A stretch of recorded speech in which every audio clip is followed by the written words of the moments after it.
Sige, bali, ano to, CPE ay ECE. Okay. So, meron tayong dalawang estudyante dito.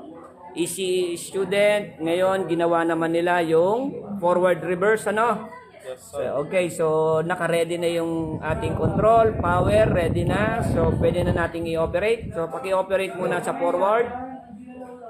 Okay, first, turn on our 3-phase power supply, then our, okay, so control, mayroon na tayong indication, ibig sabihin may power na yung ating control, then start forward, alin yung forward? Ayan, o sige. Okay, so motor runs at anong direction yan, April? Clockwise. Clockwise, o sige, stop.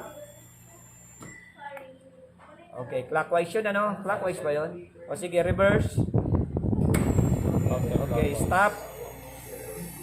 So, meron tayo dyang interlocking. So, hindi pwedeng magsabayan. O, forward. Sige, stop. I-reverse mo. So, hindi gagana. Okay? So, may mechanical or mayroon tayong interlocking na ginawa. Okay, stop.